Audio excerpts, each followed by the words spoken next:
बिस्मिल्लाहिर्रहमानिर्रहीम। अस्सलाम वालेकुम स्टूडेंट, क्या हाल है बेटा? ठीक ठाक हो? आज जो बेटा हम थ्योरम पढ़ रहे हैं वो है थ्योरम नंबर 7। इससे पहले हम जो कुछ पढ़ चुके हैं वो सारी हमारी प्रीवियस नॉलेज है, और इस थ्योरम में जो चीज़ें इस्तेमाल होनी है पहले वो मैं आपको बताता चलूँ।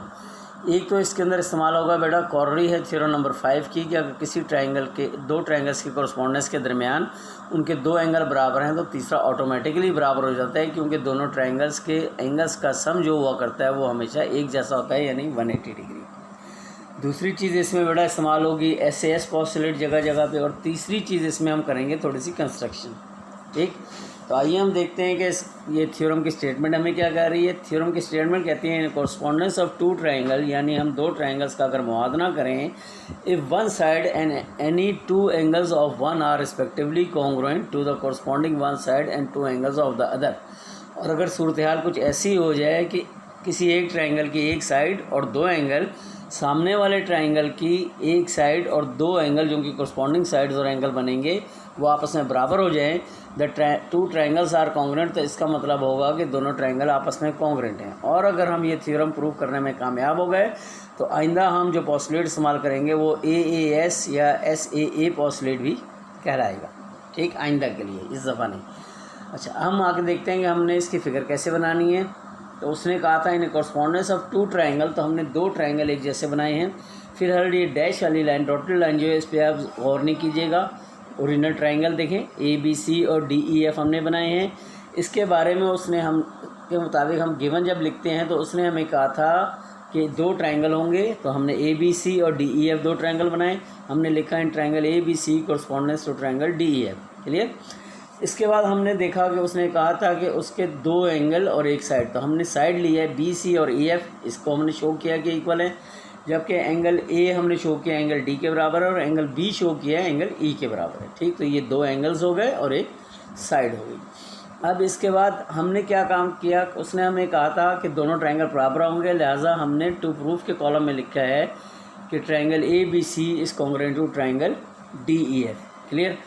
इसमें हम कंस्ट्रक्शन ये कर रहे हैं बेटा, थोड़ी देर के लिए हम सपोज ये कर रहे हैं कि जो लाइन AB और DE है ये आपस में बराबर नहीं है, बल्कि DE पर हम एक पॉइंट D' ले रहे हैं जो AB के बराबर है। ये हमारी कंस्ट्रक्शन है। उसके बाद हमने F को ज्वाइन किया हुआ है D' के साथ। यहाँ पे हम एक चीज़ देखते हैं कि हम एंगल A को देख रहे हैं एंगल D के बराबर है, जबकि एंगल B एंगल E के बराबर है। तो इसका मतलब है एंगल C जो तीसरा एंगल है वो थ्योरम नंबर 5 के मुताबिक एंगल F यानी EFD के बराबर होगा। ये हमें आगे जाके इस्तेमाल करना है, इसलिए यहाँ मैं आपको दोहरा दे रहा हूँ। आइए हम देखते हैं कि हमने इस कंस्ट्रक्शन में हमने लिखा AB is not congruent to DE। इसके बाद टेक अ पॉइंट D' जैसे कि हमने फिगर में लिया था, और किसके ऊपर लिया था? DE के ऊपर लिया था। ये हम DE से बाहर भी रख सकते हैं, ज़रूरी नहीं है कि लाइन के ऊपर ही हो, हम इसको लाइन को एक्सटेंड भी कर सकते हैं। Such that AB is congruent to D' हमने ये बराबर रखी हैं, AB और D' हमने सपोज किया कि बराबर हैं, और हमने ज्वाइन किया F को D के साथ। क्लियर? अब अगर हम इसको प्रूफ करने की तरफ आते हैं तो हमारे दो कॉलम बनते हैं, एक कहलाता है स्टेटमेंट और एक कहलाता है रीज़न। क्लियर? अब हम सबसे पहले देखते हैं कि ट्रायंगल ABC और ट्रायंगल DEF के दरमियान एंगल A बराबर है एंगल D के, हमारे पास गिवन है, जबकि एंगल B बराबर है एंगल E के, ये भी गिवन है, और एंगल C बराबर हो जाएगा EFD के, क्योंकि ये तीसरा एंगल, जब दो एंगल बराबर होंगे, अभी आपको मैंने बताया था, तो तीसरा एंगल ऑटोमेटिकली बराबर होगा। ये हमारी स्टेटमेंट 1 आई है। ठीक है, कैसे आई है? Bye theorem 5। थ्योरम 5 का ये तस्करा है कि अगर दो एंगल बराबर हुआ करेंगे दो कोरस्पॉन्डिंग ट्रायंगल्स के, तो तीसरा ऑटोमेटिकली बराबर होगा। इसके बाद हम देखते हैं बेटा कि हमने ट्रायंगल ABC और D'/EF के दरमियान कोरस्पॉन्डेंस करनी है, तो फिगर को दोबारा सामने रखते हैं। यहाँ से ज़रा देखिए हम क्या क्या कर सकते हैं। इसमें हम ये कह सकते हैं कि AB और D' हमने बराबर रखी, एक साइड हो गई। एंगल B हमारे पास एंगल E के बराबर है, ये हमें गिवन मौजूद था, एक एंगल हो गया। फिर BC और EF हमारे पास साइड मौजूद थी कि बराबर है, लिहाजा ये साइड होगी, तो SAS पोस्टुलेट बनेगा। SAS पोस्टुलेट बनने की वजह से ABC और D'/EF ट्रायंगल जो डॉटेड लाइन वाला बन रहा है ये बराबर हो जाएगा। ठीक, जब ये बराबर होगा तो इनका कोरस्पॉन्डिंग एंगल C और EFD' जो है ये भी आपस में बराबर हो जाएगा। अब इससे रिजल्ट क्या आएगा कि हमारे पास एंगल C बराबर आ रहा है EFD के भी और EFD' के भी। इसका मतलब है D और D' जो हैं एक ही पॉइंट को रिप्रेजेंट कर रहे हैं। यहाँ हम लिखते हैं कॉरस्पॉन्डेंस ले रहे हैं हम ट्रायंगल ए बी सी और triangle D dash E F के दरमियान। हम लिख रहे हैं A B is congruent to D dash E, क्योंकि हमने कंस्ट्रक्शन की हुई थी, लिहाजा रीज़न के कॉलम में हमने कंस्ट्रक्शन लिखा है। फिर angle B is congruent to angle E था, ये हमें गिवन था, और B C is congruent to E F, ये भी गिवन था।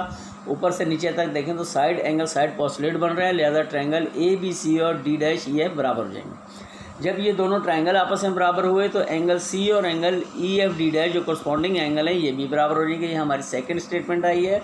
और ऊपर अगर आप देखें तो पहली स्टेटमेंट हमारे पास है कि angle C is congruent to angle E F D.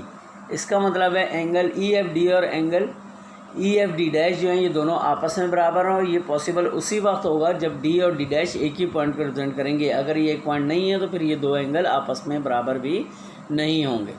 सही। आगे हम कहते हैं कि this is possible only when D and D dash are coincide, and जब ये बराबर हो गया तो इसका मतलब है डी ई और डी डैश ई जो दो लाइनें हमने रखी हुई थी वो दोनों भी बेसिकली एक ही लाइन थी, यानी आपस में इक्वल थी। लिहाजा रिज़ल्ट हमारे पास आ जाएगा कि A B is congruent to D E, क्यों कि डी और डी डैश जो है वो कोइंसाइड है। लिहाजा आगे हम अगर चले तो हम देखते हैं ट्रायंगल ए बी सी और डी ई एफ के दरमियान A B is congruent to D E, ये हमने ऊपर प्रूफ किया हुआ है, बिल्कुल सामने नज़र आ रहे हैं, इसके नीचे लिखा हुआ। इसके बाद angle B is congruent to angle E हमें गिवन था, और B C is congruent to E F ये भी गिवन था। इसको भी अगर हम ऊपर से नीचे की तरफ देखें तो हमें साइड एंगल साइड बनता नज़र आ रहा है, लिहाजा ए बी सी ट्रायंगल और triangle D E F congruent हो जाएंगे बाय एस एस पोस्टुलेट, और यूँ हमारा थ्योरम कंप्लीट हो जाएगा। उम्मीद है बेटा कि आपको ये समझ आ गई होगी, और अगर नहीं समझ आई होगी तो आप हमारे साथ रब्ता करके इसको दोबारा लिजान कर सकते हैं, इसको दोबारा समझ सकते हैं। ठीक। अब एक काम कीजिएगा, इसको आपने कॉपी वर्क करना है, और कॉपी वर्क का तरीका मैं पहले आपको समझा चुका हूँ कि कई दफ़ा आप करेंगे इसको तो ये आपको असबर होंगे या आपको समझ आएंगे या आपको याद हो जाएंगे। ठीक। इसके ऊपर आपने अच्छी तरह मेहनत करनी है, क्योंकि ये कंपलसरी क्वेश्चन में आएगा और आपको लाजमी करना होगा, इसके लिए आपके पास चॉइस नहीं होगी। ठीक। चलें आप अपना काम शुरू करें, कॉपी वर्क करें और फिर इसे याद करें। इंशाल्लाह नेक्स्ट क्लास आने तक आपको ये याद हो चुका होगा। Thank you.